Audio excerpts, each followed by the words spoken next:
నమస్కారం. ETV life ఆధ్యాత్మిక channel సిద్ధియాత్ర కార్యక్రమానికి స్వాగతం. జీవితం అనే ప్రయాణం వెలుగులోనే మొదలవుతుంది. వెలుతురు ప్రవాహంలోనే మార్గం స్పష్టంగా కనిపిస్తుంది. గమ్యస్థానం గోచరమవుతుంది. ప్రయాణం సాఫీగా సాగాలంటే చీకటి తెరలు తొలగిపోవాలి. మంచు తెరలు కట్టే మసక పొరలు విడిపోవాలి. అలా అజ్ఞానం అనే చీకటి తెరలు తొలగించి ముందుకు నడిపించే నాయకుడే సద్గురువు. అలాంటి సద్గురువులలో ఒకరైన షిరిడీ సాయిబాబా కొలువైన కేరళలోని కక్కడ్ నేటి మన తీర్థయాత్ర. ఓం శ్రీ గణేశాయ నమః. శ్రీ సరస్వత్యై నమః. శ్రీపాద శ్రీవల్లభ నరసింహ సరస్వతీ దత్తాత్రేయ గురుభ్యో నమః. సదా నింబవృక్షస్య మూలాధివాసాత్ సుధాశ్రావిణం తిక్తమప్యప్రియంతం తరుం కల్పవృక్షాధికం సాధయంతం నమామీశ్వరం సద్గురుం సాయినాథం.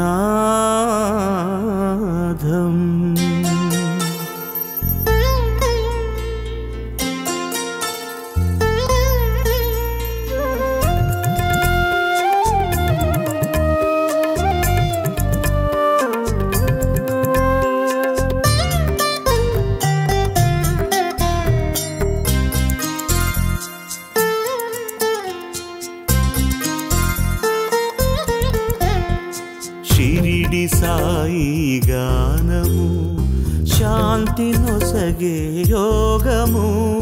షిరిడి సాయి గానము శాంతి నొసగే యోగము. పరమ పావన సాయి నామం తలచినంతనే క్షేమము. పరమ పావన సాయి నామం తలచినంతనే క్షేమము. షిరిడి సాయి గానము శాంతి నొసగే యోగము. భగవంతుడు ఉన్నాడా లేడా అనేది చాలా మందికి కలిగే సందేహం. ఒకవేళ ఉంటే ఎక్కడ ఉంటాడు, ఎలా వెతికి పట్టుకోవాలనేది ఆరాటం. అలాంటి వారికి వేదాలలోని సారాన్ని, పురాణాలలోని సారాంశాన్ని సరళమైన భాషలో అర్థమయ్యేలా చెప్పగలిగేవారు సద్గురువు. ఈ విషయంలో అనేక అనుమానాలను అవలీలగా విప్పగలిగేవారు సద్గురువు. అలాంటి సద్గురువుగా షిరిడీ సాయి కొలువైన మందిరం మనకి కక్కడ్లో కనిపిస్తుంది. శాంతచిత్త మహాప్రజ్ఞ సాయినాథ దయాఘన దయాసింధో సత్స్వరూప మయాతమ వినాశక జాతిగోత్రాతీత సిద్ధ అచింత్య కరుణాలయ పాహిమాం నాథ షిరిడీ గ్రామ నివాసాయ. సాధకులే తమకి తగిన గురువును అన్వేషించవలసి ఉంటుంది. సద్గురువు ఎప్పుడూ కూడా తన గురించిన ప్రచారాలు చేసుకోడు. తన పట్ల విశ్వాసాన్ని కలిగించడం కోసం మహిమలు ప్రదర్శించడు. తన నుంచి శిష్యులు జారిపోతారేమో అని బెంగపెట్టుకోడు. తల్లి కోతి నుంచి జారిపోకుండా దాని పిల్ల పట్టుకున్నట్టే సద్గురువును శిష్యులు విడువకుండా పట్టుకోవాల్సి ఉంటుంది. అప్పుడే అన్వేషిస్తోన్న జ్ఞానం అక్షయ పాత్రగా లభిస్తుంది. షిరిడీలో బాబాను తమ గురువుగా భావించి ఆశ్రయించిన కొంతమంది బాబా చరిత్రలో ఆయనతో పాటు చివరి వరకు కనిపిస్తారు. తల్లిలా ఆదరిస్తూ, తండ్రిలా సంరక్షిస్తూ ఉన్నతమైన మార్గాన్ని సూచించేవారే సద్గురువు. తనను ఆశ్రయించిన వారి మూఢత్వాన్ని పోగొట్టడం ప్రధానమైన పనిగా గురువు భావిస్తాడు. మూఢత్వం నుంచి బయటపడ్డవారే గురువు పట్ల విశ్వాసాన్ని ప్రకటిస్తారు. అప్పుడే ఆ గురువు వారిని పరమాత్ముడి పాదాల దిశగా నడిపిస్తాడు.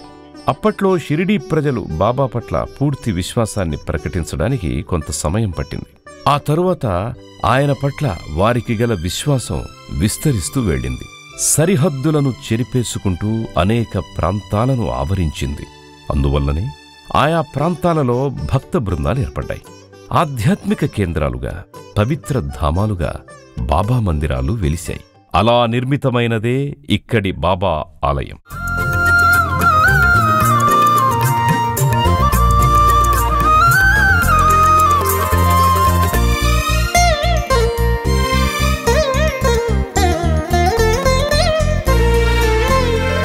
సాయి రూపము చూసిన మనసు వెలుగుతో నిండును. సాయి పాదము తాకిన తన్మయత్వము కలుగును. సాయి నామస్మరణలు మన దుఃఖమంతా తొలగును. సాయినాథుడే గురువుగా జ్ఞాన సంపద పొందుము. షిరిడి సాయి గానము శాంతి నొసగే యోగము. ఆహ్లాదకరమైన ప్రదేశంలో కేరళ సంప్రదాయ పద్ధతిలో ఈ మందిరాన్ని నిర్మించారు. విశాలమైన పొడవైన పెంకుటిల్లునే బాబా ఆలయంగా మార్చిన తీరు కొత్తగా అనిపిస్తుంది. ఎత్తైన వేదికపై అందంగా తీర్చిదిద్దబడ్డ ఈ మందిరం అడుగుపెట్టిన వెంటనే మనకు ఆహ్లాదాన్ని పరిచయం చేస్తుంది. లోపలికి అడుగు పెడుతూ ఉండగానే సహజంగానే బాబా సన్నిధిలో లభించే ప్రశాంతత మనకు అనుభవమవుతుంది. మంత్రం వేసినట్టుగా మనసు ఊరట చెందుతుంది.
భారతీయ ఆధ్యాత్మిక వ్యవస్థను ప్రభావితం చేసిన వారిలో సద్గురువులు, అవధూతలు కూడా కనిపిస్తారు. కులమత ద్వేషాలు సమాజాన్ని కదిలించడానికి, మానవత్వం నుంచి మళ్లించి వ్యతిరేక దిశలో నడిపించడానికి ప్రయత్నించినప్పుడు సద్గురువులు అడ్డుగోడలై నిలుస్తారు. ఐక్యతను, సఖ్యతను పెకిలించడానికి ప్రయత్నించే శక్తులకు ప్రేమతత్వాన్నే విరుగుడిగా ఇస్తారు. అలాంటి సద్గురువులలో బాబా స్థానం ఎప్పటికీ ప్రత్యేకమే. తమను ఆశ్రయించిన వారికి సత్యధర్మ మార్గాలను బోధించిన గురువులు చాలామందున్నారు. లౌకికపరమైన జీవితాన్ని పవిత్రమైన మార్గంలో ముందుకు తీసుకుని వెళ్లడం గురించి బోధించిన వారు ఉన్నారు. అలాగే ఆధ్యాత్మిక మార్గంలో అనుసరించవలసిన విధానాలను గురించి వివరించిన వారు ఉన్నారు. ఈ అంశాలన్నీ సులువుగా అర్థం కావడం కోసం తాను జనంలోకి వెళ్లి ప్రేమతత్వాన్ని పరిచయం చేయడం బాబా ప్రత్యేకతగా కనిపిస్తుంది. అలాంటి బాబా ఇక్కడ కుదురైన వేదికపై ఆసీనుడై భక్తులకు దర్శనమిస్తుంటాడు. సాయినాథుడి పాలరాతి మూర్తిలో జీవం ఉట్టిపడుతుంటుంది.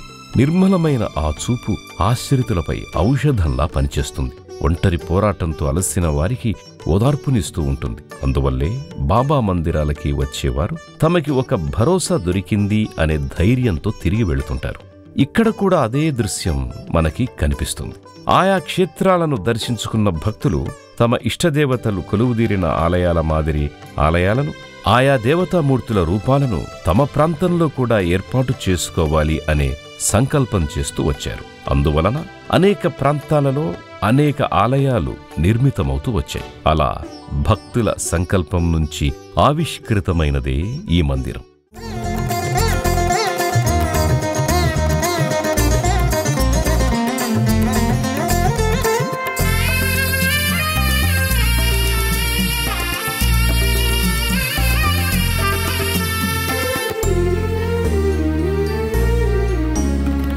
వ్యాధి బాధలు తొలగజేసే దయామయుడవు ప్రాణదాత, స్వార్థభావము చెరిపివేసి బోధ చేసే దేవదూత, మనిషిగా తను మారినాడు మానవతనే చాటగా, మహిమలను తను చూపినాడు ప్రేమ తత్వము కోరగా.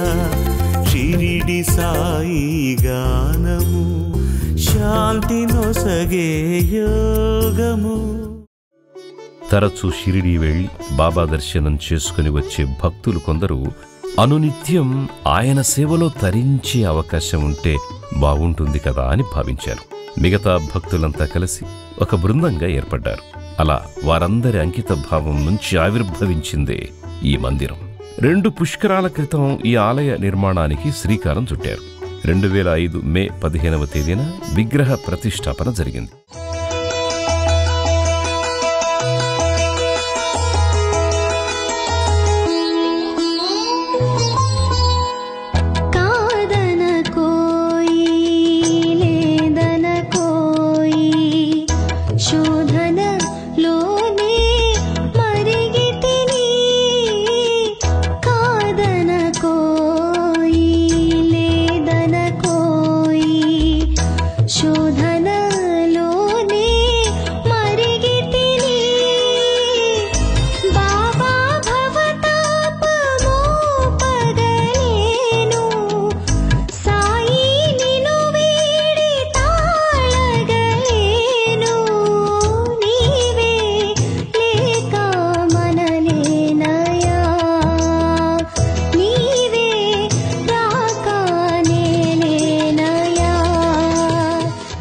దత్త పరంపరలో శ్రీపాద శ్రీవల్లభ స్వామి, నృసింహ సరస్వతి స్వామి, మాణిక్య ప్రభు, అక్కల్కోటు స్వామి, తరువాత షిరిడి సాయిబాబా కనిపిస్తారు.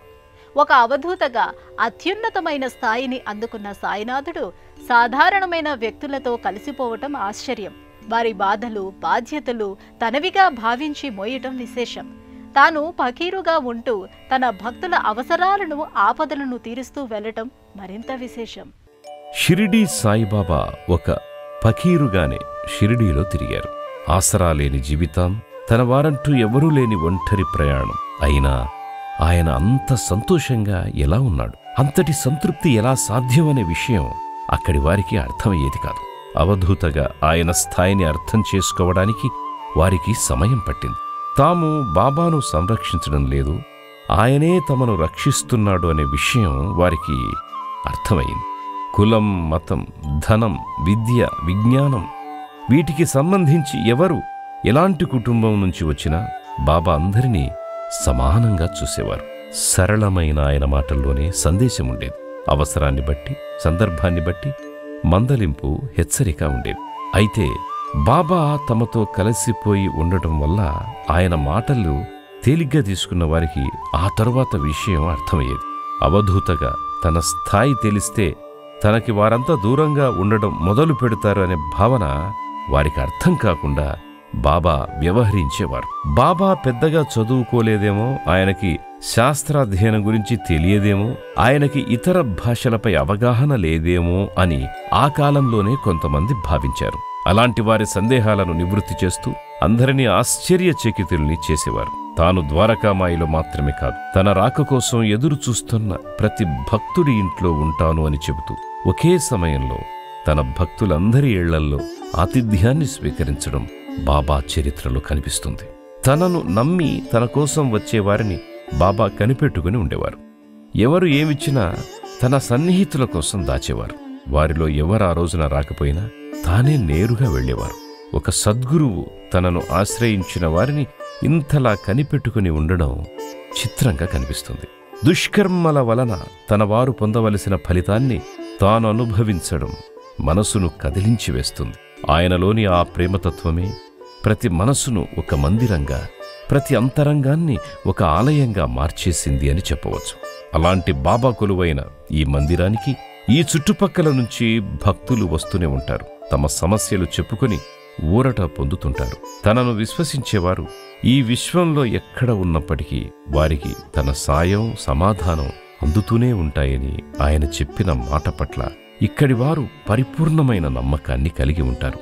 బాబా పట్ల వారికి గల అపారమైన అనురాగం, అంకిత భావం ఇక్కడ మనకు కనిపిస్తుంటాయి.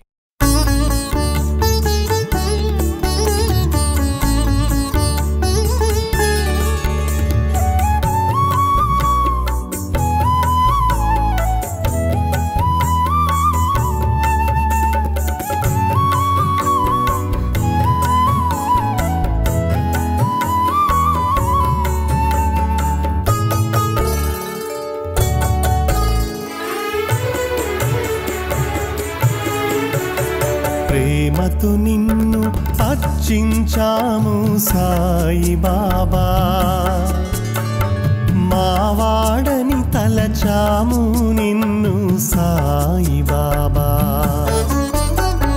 ప్రేమతో నిన్ను అర్చించాము సాయి బాబా, మావాడని తలచాము నిన్ను సాయి బాబా. కలవరముల నిర్మూలన చేసే సాయి బాబా, కనికరమున కాపాడు మమ్ము సాయి బాబా. ప్రేమతో నిన్ను అర్చించాము సాయి బాబా, మావాడని తలచాము నిన్ను సాయి బాబా. ఇక్కడ కాలనీ వాళ్లంతా బాబా మందిరానికి తరచూ వస్తుంటారు. పర్వదినాల్లో తమ వంతు సాయాన్ని అందిస్తారు. అందరూ ఆప్యాయంగా పలకరించుకుంటారు. అందరూ కలిసి ఆధ్యాత్మిక కార్యక్రమాల్లో ఉత్సాహంగా పాల్గొంటారు. కలిసి భోజనాలు చేస్తారు. ఈ విధంగా చేయడం వలన అందరి మధ్య సఖ్యత పెరుగుతుంది. ఇది ప్రేమైక జీవనానికి కారణమవుతుంది. బాబాకు ఇష్టమైనది, ఆయన కోరుకున్నది అదే. ఓ కామధేనువు, ఓ కల్పవృక్షంతో సమానమైన బాబా ఇక్కడ ఉన్నారని భక్తులంతా బలంగా నమ్ముతూ ఉంటారు. తమ కోసం షిరిడీ నుంచి ఆయన వచ్చారని భావిస్తూ ఉంటారు. అందువలన ఆయనకి జరిగే అభిషేకాలు, హారతులు, అలంకారాలు ఇలా అన్నిటిలో ఎంతో ప్రేమ కనిపిస్తుంది. ఎవరి నోట విన్నా బాబా నామమే భజనలా వినిపిస్తూ ఉంటుంది. సాధారణంగా బాబా మందిరాల్లో 4 వేళల్లో 4 ఆరతులు జరుగుతాయి. షిరిడీలో ఆరతులను నిర్వహించే సమయాల్లోనే ఇక్కడ కూడా ఆరతులు పాడతారు.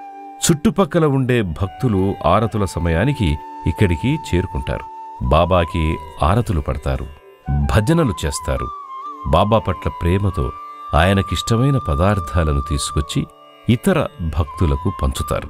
ఇతర బాబా ఆలయాల మాదిరిగానే ఇక్కడ కూడా గురువారం రోజున భక్తుల సంఖ్య ఎక్కువగా కనిపిస్తుంది.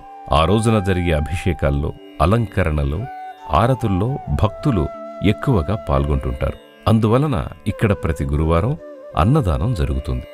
భక్తులంతా బాబా ప్రసాదంగా భావించి స్వీకరించడం ఇక్కడ కనిపిస్తుంది. ప్రతి గురువారం బాబాకి పల్లకీ సేవను నిర్వహిస్తారు. పల్లకీ సేవలో భక్తులు ఎంతో ఇష్టంగా పాల్గొంటారు. షిరిడీలో పల్లకీ సేవ ఎంతో ప్రాధాన్యతను సంతరించుకొని కనిపిస్తుంది. అందువలన పల్లకీ సేవ జరగని బాబా ఆలయం కనిపించదు. ఇక్కడి పల్లకీ సేవ కూడా ఎంతో ప్రత్యేకతను సంతరించుకుంది.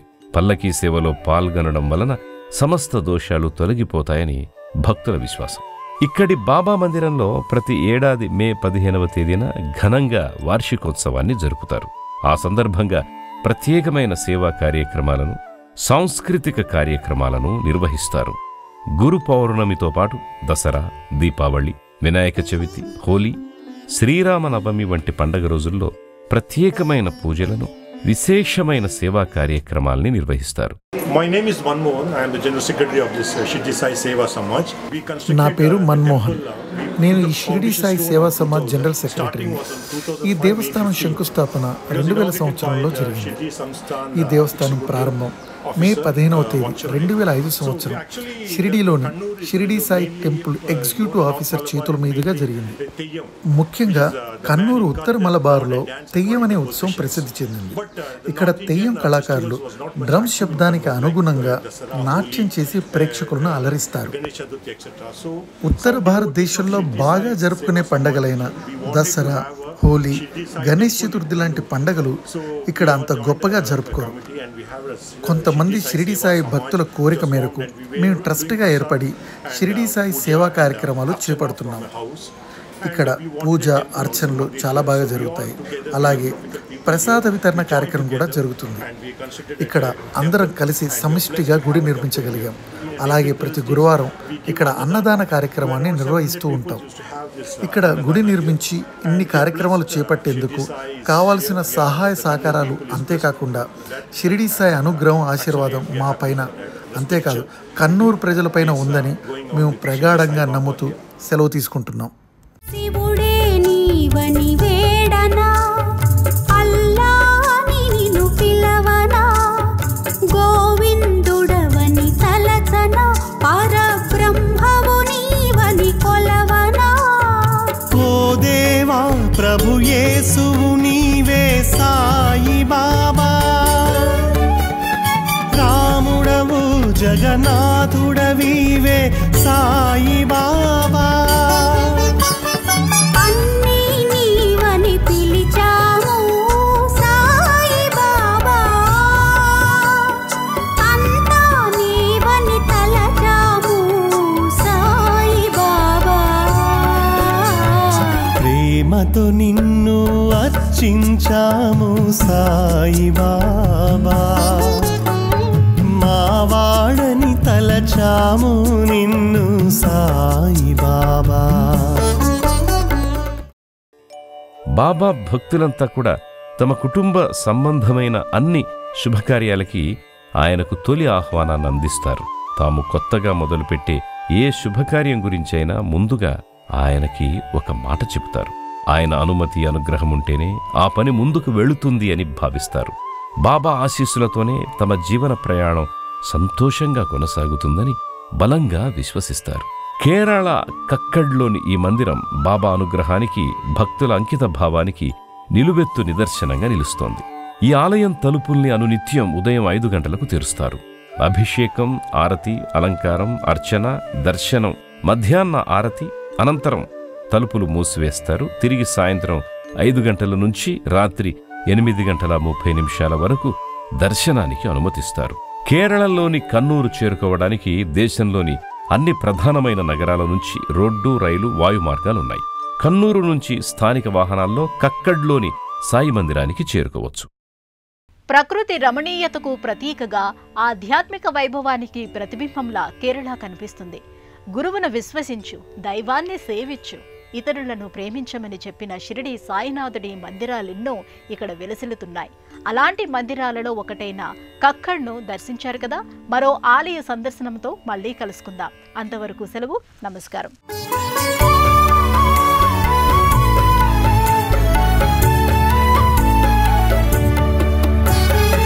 ఎన్నో గడపలు దాటుతూ కోరినావే భిక్ష, గురువుగా నీవు మారుతూ ప్రసాదించినావు సంరక్ష.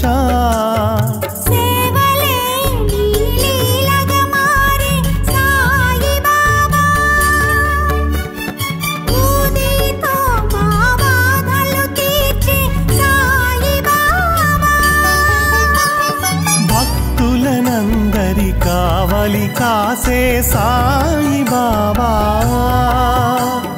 నీవే మాకిక మాలికవే సాయి బాబా. ప్రేమతో నిన్ను అర్చించాము సాయి బాబా, మా వాడని తలచాము నిన్ను సాయి బాబా.